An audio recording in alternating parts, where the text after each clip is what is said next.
Hello friend दोस्तों, स्वागत है आपका आपके अपने चैनल लीगल निखिल में। मैं आपका दोस्त एडवोकेट निखिल हर रोज़ कानून से जुड़ी जानकारियां इस चैनल के माध्यम से आप तक पहुंचाने की कोशिश करता हूं। तो अगर अभी तक आपने इस चैनल को सब्सक्राइब नहीं किया है तो प्लीज़ चैनल को सब्सक्राइब करें ताकि कानून की हर जानकारी आपको मिलती रहे। तो चलिए बिना टाइम गवाए वीडियो को शुरू करते हैं। दोस्तों, सिटीजन अमेंडमेंट एक्ट क्या है? CAA। आज हम इस पर बात करते हैं। तो लागू होने के बाद क्या होंगे बदलाव और क्यों हो रहा है इस पर इतना विवाद, इसकी बात करें अगर हम, तो CAA मतलब नागरिकता संशोधन कानून 2019 तीन पड़ोसी देशों पाकिस्तान, अफगानिस्तान और बांग्लादेश के उन अल्पसंख्यकों को भारतीय नागरिकता देने का रास्ता खोलता है जिन्होंने लंबे समय से भारत में शरण ली हुई है। इस कानून में किसी भी भारतीय, चाहे वो किसी भी मजहब का हो, की नागरिकता छीनने का कोई प्रावधान नहीं है। भारत के मुस्लिमों या किसी भी धर्म और समुदाय के लोगों की नागरिकता को इस कानून में कोई खतरा नहीं है। CAA कब पारित हुआ, हम उसकी अगर बात करें तो CAA को भारतीय संसद में 11 दिसंबर 2019 को पारित किया गया था, जिसमें 125 वोट इसके पक्ष में पड़े थे और 105 वोट इसके खिलाफ थे। राष्ट्रपति द्वारा इस विधेयक को 12 दिसंबर को मंजूरी भी दे दी गई थी।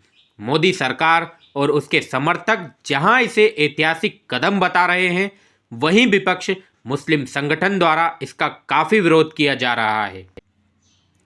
नागरिकता संशोधन कानून यानी CAA का फुल फॉर्म की बात करें तो सिटीजनशिप अमेंडमेंट एक्ट है। ये संसद में पास होने से पहले CAB यानी सिटीजन अमेंडमेंट बिल था। राष्ट्रपति की मोहर लगने के बाद ये बिल नागरिकता संशोधन कानून बन गया, यानी एक्ट बन गया। CAA को लेकर इतना विवाद क्यों हो रहा है, हम उसकी बात करें अगर, तो नागरिकता संशोधन कानून में अफगानिस्तान, बांग्लादेश और पाकिस्तान से विशिष्ट धार्मिक समुदायों हिंदू, सिख, जैन, ईसाई, बौद्ध, पारसी को अवैध आप्रवासीय के लिए भारतीय नागरिकता देने का प्रावधान है। इस पर कुछ आलोचकों का कहना है कि ये प्रावधान भेदभावपूर्ण है क्योंकि इसमें मुसलमानों को शामिल नहीं किया गया है, जिसके कारण ये विवाद में घिरा हुआ है।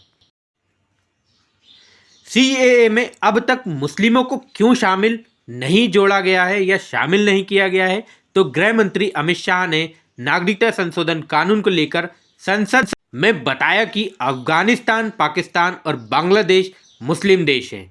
वहाँ धर्म के नाम पर बहुसंख्यक मुसलमानों का उत्पीड़न नहीं होता है, जबकि इन देशों में हिंदुओं समेत अन्य समुदाय के लोगों को धर्म के आधार पर प्रताड़ित किया जाता है। इसलिए इन देशों के मुस्लिमों को नागरिकता कानून में शामिल नहीं किया गया है। हालांकि इसके बाद भी इस नागरिकता के लिए आवेदन कर सकते हैं, जिस पर सरकार विचार कर फैसला लेगी। किसे मिल सकेगी नागरिकता, अगर हम इस पर बात करें तो CAA लागू होने के बाद नागरिकता देने का अधिकार पूरी तरह से केंद्र सरकार के पास होगा। पाकिस्तान, बांग्लादेश और अफगानिस्तान से आए हिंदू, सिख, बौद्ध, जैन, ईसाई, पारसी धर्म के जुड़े शरणार्थियों को भारतीय नागरिकता दे दी जाएगी। बता दें कि जो लोग 31 दिसंबर 2014 से पहले भारत में आकर बस गए थे, उन्हें ही नागरिकता मिलेगी। इस कानून के तहत उन लोगों को अवैध प्रवासी माना गया है जो भारत में वैध यात्रा दस्तावेज, पासपोर्ट, वीज़ा के बगैर घुस आए हैं या फिर वैध दस्तावेज के साथ तो आए हैं लेकिन तय अवधि से ज़्यादा समय तक यहाँ रुक गए हैं। नागरिकता के लिए कैसे करें आवेदन, अगर हम इस पर बात करें तो नागरिकता पाने की पूरी प्रक्रिया ऑनलाइन रखी गई है, जिसे लेकर एक ऑनलाइन पोर्टल भी तैयार किया गया है।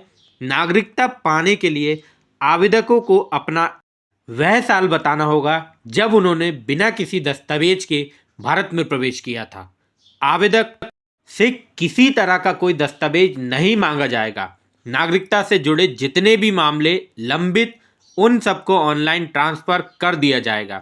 पात्र विस्थापितों को सिर्फ ऑनलाइन पोर्टल पर जाकर अपना आवेदन करना होगा, जिसके बाद गृह मंत्रालय आवेदन की जांच करेगा और आवेदक को नागरिकता जारी कर दी जाएगी। अब तक क्यों लागू नहीं हो पाया सीएए और यूसीसी? तो सीएए और यूसीसी के लागू होने को लेकर देश के कई राज्यों में बवाल मचा हुआ है।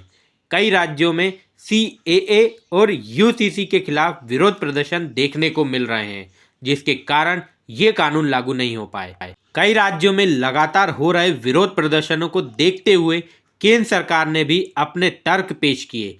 केंद्र सरकार ने कहा कि जब तक देश में समान नागरिक संहिता लागू नहीं हो जाती है, तब तक लैंगिक समानता लागू नहीं हो सकती है।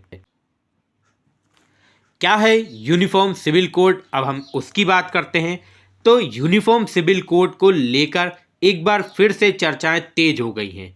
सरकार ने इसे लागू करने के संकेत दे दिए हैं, जिसके बाद से ही यूसीसी को लेकर लोगों के बीच चर्चा हो रही है। बता दें कि यूसीसी में देश में सभी धर्मों समुदायों के लिए एक समान एक बराबर कानून बनाने की बात की गई है। आसान भाषा में समझे तो इस कानून का मतलब है कि देश में सभी धर्मों समुदायों के लिए कानून एक समान हो जाएगा। मजहब और धर्म के आधार पर मौजूदा अलग अलग कानून निष्प्रभावी हो जाएंगे। बता दें कि यूसीसी के लागू होने के बाद कई बदलाव आएंगे, जैसे विवाह, तलाक, गोद लेने और संपत्ति में सभी के लिए एक नियम होगा। परिवार के सदस्यों के आपसी संबंध और अधिकारों में समानता होगी।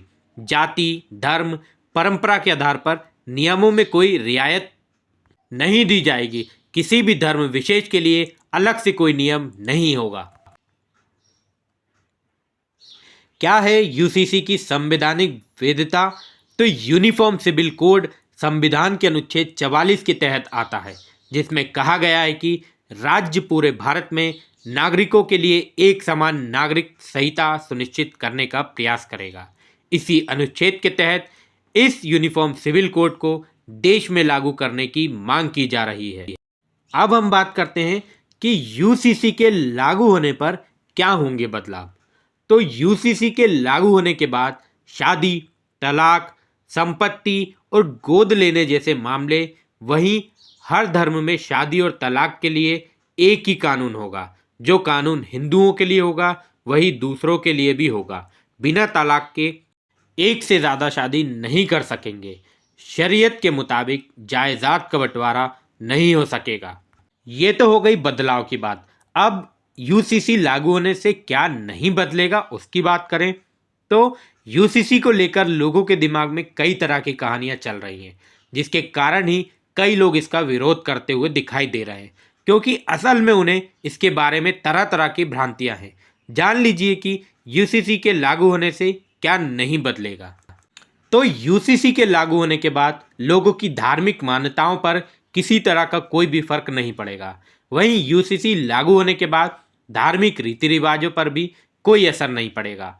ऐसा भी नहीं है कि लोगों की शादियां पंडित या फिर मौलवी नहीं करा सकेंगे। इनमें कोई बदलाव नहीं होगा। इस तरह से कानून है जो मैंने आपको बताया। तो दोस्तों, उम्मीद करता हूँ आपको वीडियो अच्छी लगी होगी। तो मिलते हैं नेक्स्ट वीडियो में किसी नए टॉपिक के साथ।